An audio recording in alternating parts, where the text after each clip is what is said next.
customer.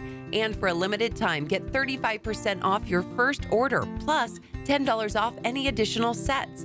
Go to balanceofnature.com or call 1-800-246-8751 and get this special offer by using discount code Chicago.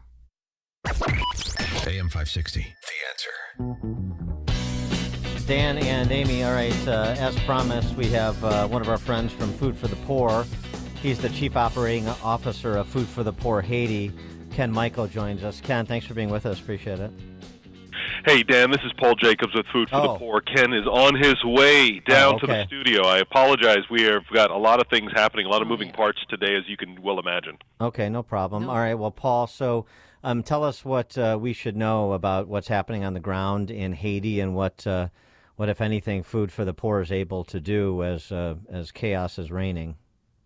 As you can well imagine, the civil unrest and a lot of things that have been changing and taking place in Haiti has put Food for the Poor and a lot of organizations, a lot of communities at a standstill. But Food for the Poor is uniquely positioned that when things open up, when roads open up, when peace or at least a state of stability for at least a few days are available, we can start moving again. We have trucks, we have containers, we've got all of the resources that families need to resume providing food, resume providing resources to those beneficiaries that we have on the ground. We just really need some peace at this moment, some stability, so that we can send our drivers and we send all of our staff out into the communities where we serve in safety. Well, they just had 3,500 people, released from prison. The gangs went in there and opened up the doors. Do your people on the ground, because sometimes, gangs get along with people who are trying to provide humanitarian aid. Is that even remotely possible right now? That's a great question. We're not, of course, the gangs understand that the gangs have an agenda. Right. So do the people that are riding. So do the people that are trying to get aid out to these families. Food for the Poor's main focus right now is to make sure that we stay clear of anything that is dangerous, because our staff, 100% of our staff are Haitian nationals living in the country. Their families live in the communities where a lot of these people have been affected. So we are 1,000% focused on making sure that our ministry partners get the resources that they need so that these families we can get started feeding families and getting emergency resources back into the communities as we normally do. How are you able to protect your caches of food and water and materials from these, roving warlords? Well, we definitely have security, and we definitely have, we have people that are helping us in securing our resources. But we really have sorry, Ken just walked in, so I'm going to hand this over to him in about one moment. But we have security that is aiding and assisting our trucks and our resources on the ground. But let me give you Ken Michel, our COO from our Haiti office. He can better answer your question here. Hold on. All right. Oh, I love Ken. Good morning. Morning, Ken. Thanks for joining us. So we were just talking to Paul, and we were just asking how difficult it is, or how you go about protecting all the resources that have been supplied down through your supply chain, through Food for the Poor supply chain, the food, the water, the other materials, how you protect those resources for the people of Haiti when you have the country in chaos as it is now. Well, then I have to say, for now, we've decided, since the chaos really started about 15 days ago, to halt operations and secure facilities. The reality is that before, there were some corridors that we called humanitarian corridors that allowed us to serve our beneficiaries. In the last 2 weeks, those corridors have not been open, and we felt, for the benefit of the employees, for the safety of the products we have, it was best that we did not try to distribute. We have today in our warehouse about the equivalent of, I would say, 80 to 100 container trailers in inventory, and at port we have. I was on a meeting this morning with the staff. We have about 119 containers at port. We are currently seeing with UN OSHA how we can find a humanitarian corridor to pull those containers out.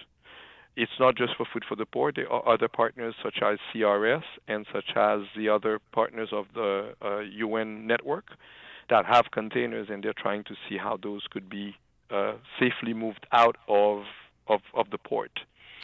The next step of the challenge, which we don't have yet, is how we're going to distribute, because the gangs still control all the roads to the different regions or communities where people are in need of assistance.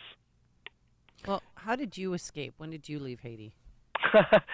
Escape. I'm sorry. It's okay. No, it's okay. I'm sorry. No. It's no.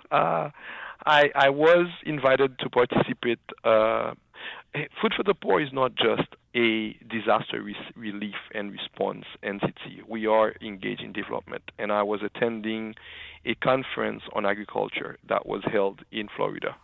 I traveled normally on the I believe February 27th or 28th, that Wednesday, attended the conference on Thursday, Friday, Saturday. It ended up Saturday midday, and the flight being mid-morning, I traveled. I was supposed to travel on Sunday. As I was at the gate, 10 minutes into boarding, they told us that the plane would not depart. I have left my wife and kids in country. But we believe the Lord is great, powerful, plentiful, and we will wait in due time to go back home. I'm looking at all options. Can you give us any perspective on what it is like on the ground in and around Port-au-Prince right now? So I can tell you that I would say there are 3 Port-au-Prince into Port-au-Prince. If I may define it like that. There is one Port-au-Prince, which is the port and the heavily gang-dominated area, which is where nobody goes. Nobody's entitled to go. Even the police will not go. There is a Port-au-Prince, I would call it Tier 2, which is the port and the airport, where the gangs want to be in control, but they are from time to time pushed out by the police or the army or the private forces that some of the facilities have. The third tier is the Port-au-Prince that we all live in, but where the gangs come in from time to time and create chaos, have kidnappings, and you never know. So that third tier is where my family resides, where I will go back hopefully on the next opening I find to do the work that we have to do until we pray that the country will come back to what it used to be, what I was brought in, not what I'm living today. Yeah. Are we to believe some of the reporting about some of these gang leaders? I'm sure you've seen the caricatures or the characterizations. I don't know if they're caricatures. They may be 100% accurate. Like this dude Barbecue, who's supposedly a cannibal, and his G9 and family gang. I mean, are these guys as bad as they're reported to be?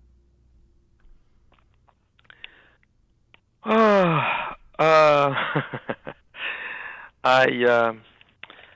would like to say, Dan, that some of these guys, so, to go about Barbecue, he was an ex-police officer. The motto of the police is to protect and to serve. If you entered to protect and to serve, I do not believe you were initially what you are today. However, I was also taught, and maybe I was properly taught, but maybe again, there were errors in my education, that the devil was one of the angels. Yet he decided to challenge the Lord and to become his own master. So I do not know, and I cannot justify. I can tell you that I've had employees kidnapped. We had to, through their families, support, negotiate, and pray for their release. I had a friend that was just kept for 4 months into detention. But I realized that the situation is not just one in Haiti. I will say, in a bad English, I've also been kidnapped. Here I am. I can't go back home because the gangs took over the airport. Now, nobody's holding me here. Yes, sir. We've got to leave it there. I'm sorry, we're out of time, but I so appreciate your time. Ken Michel, the COO of Food for the Poor in Haiti. Thank you so much, and good luck reuniting with your family as soon as possible. Thank you, and looking forward to do the work for Food for the Poor back in Haiti. Yes. God bless you. We will definitely be praying for your family. Thank you so much, Ken. Thanks to Justin Kosick and Quinn McCarthy as well. It's now 9 a.m. WIND Chicago. He hopes a judge lets him off the hook. I'm Dave Anthony, Fox News. Former President Trump making an attempt this time to get the classified documents criminal case thrown out. Fox's TV